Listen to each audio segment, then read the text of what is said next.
the Chapel Hill Prison Books Collective has been around for roughly 5 years. I think we turned 5 within the last month or so. And it started originally as a way to, pretty narrowly focused as a way to get books and literature into prisons in the South, Southeast. And the reason for that was there was a variety of motivations. The most initial short-term focus just being that prisons, ever since particularly like the early 70s, cut back really, really drastically on all kinds of vocational and social programs as part of the boom in the prison industrial complex that happened at that time period. And a part of a sort of transition away from viewing prisons as rehabilitative towards viewing prisons as strictly punitive. We have a very absolutely inherently necessary relationship with Internationalist Books, this awesome radical bookstore down the street, which is both our mailing address as well as sort of the depot we use to collect book donations and sort of talk to people about the project out of and all that. And from either individual book donations or absolutely raiding public library book sales or any number of other ways you can go about getting books, we've managed to have a constantly recompiled humongous library in a semi-heated and air-conditioned garage space about a 5-minute walk away from Internationalist Books. And that garage space basically operates as everything from our office to our packaging center to our library. It sort of serves all those purposes at once. And it functions. It works pretty well. And we managed through that process to mail out about 50 to 75 packages of books a week. Right now I'm working on this letter, and I'm hoping that we can ask larger distributors for them to donate the dictionaries to us. AK Press has done this in the past a couple of times. Basically books that are like a little dissed up or outdated, like there's newer editions, and sometimes these companies can get like tax write-offs for it, and it would actually help us out a lot because we have a lot of backlogs right now, and when you can't fill a dictionary request, it's really disappointing because people who are asking for dictionaries are like trying to improve on their skills, like their reading and comprehension skills, and for you not to be able to like give them a dictionary feels really bad. So here's hoping it works. Okay. It's about 8:30 in the morning and we're headed to the Durham Public Library. Over the weekend they had a book sale, and yesterday one of our collective mates went to the bag sale to get a bunch of books, but today they're doing a giveaway.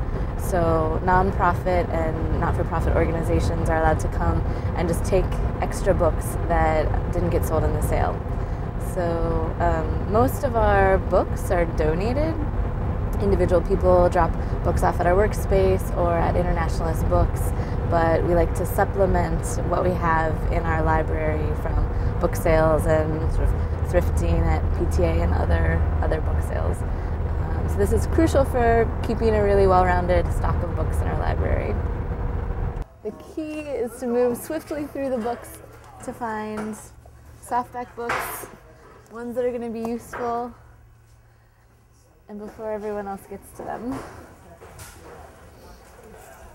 It's like that shopping game on television. And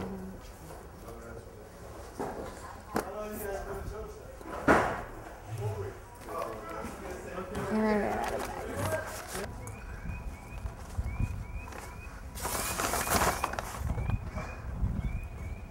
Every single Sunday at 1 o'clock for the last 4.5 years of the 5 years our group has more or less existed, we've had the exact same workday, Sunday at 1. People show up at 1 o'clock.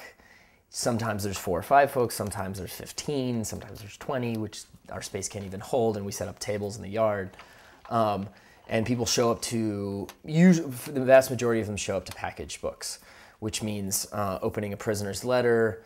9 times out of 10 it will be a book request, and you'll figure out like what kind of materials they want to read, or it'll be a zine request, and you sort of go through these massive, huge plastic crates of zines that are separated by topic, or you'll go through our all the shelves on our library and find books and zines that as closely as possible match what they want. Zine requests are usually by title because we have a catalog that lists every title that we have, so that's a little easier. You find the materials you want, you include a resource guide and a zine catalog and anything else specific like photocopied materials we think that might help them out, and package it up, write their address on there, record who it was you just sent to on a little card and what you sent them, and we database that, and then you throw the package in the little P.O. box, post office crate, and then you do it again. And people do, fill dozens and dozens and dozens and dozens of packages every Sunday like that. And sometimes when we get behind, like we are now, we also add work days in the week, and people can come and basically show up whenever they want to fill packages. So today I'm going to be looking through submissions for Words of Fire number 7. It's the 7th issue of the zine, the sort of small pamphlet that we put out every 6 or 8 months, and it's all writings, poetry, and art by prisoners. We have so many submissions right now, so I'm going to read through and try and pick out which ones we're going to be able to include and get a good balance of articles and poems and stories and art. Greenwood, Mississippi.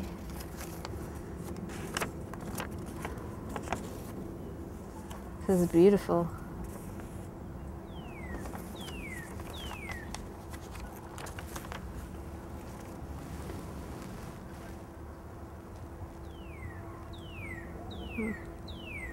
Life and death.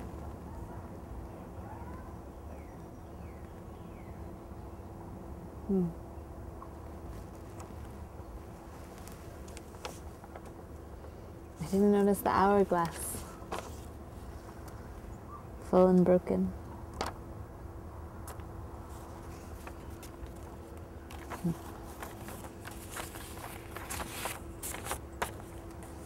Here's the poem in Spanish here and the English translation.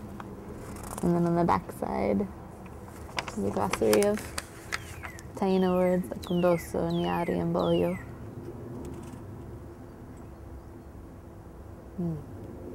My yare hat, flashing thousands of those red flowers that adorn our bollos, not far from my bati. On my luscious florid savanna, parted by ribbons of the ndoso, on sight of the Cani. For right there, the paradise is found, where our glorious Hatu placidly sleeps. It's all part of a process of sort of breaking away from this mental numbness that prisons encourage prisoners to have. This both intellectual as well as spiritual, almost death that prisons incur. And so to fight that death, to fight the acquiescence to spiritual and sort of intellectual death that prisons incur upon prisoners is something, this is sort of more the existential goal that we have. And you can see it in all kinds of concrete ways through the political education study groups to prisoners getting their GED, or prisoners sort of just passing books amongst themselves and using them as a way to sort of send bonds of truce out to other sort of demographics in the prison. So in some sense, providing people like the tools to sort of recover and rediscover some of their own history on their own terms, where they can do so, they can request whatever they want, and they can read it with other people who are in a similar situation to them in the prison, is in and of itself a totally worthwhile process for me. And then if that ends up sort of snowballing into, new possibilities for movements against prisons in the 21st century, that's great. And if it doesn't happen, in some places it will happen, it already has, and in other places it hasn't.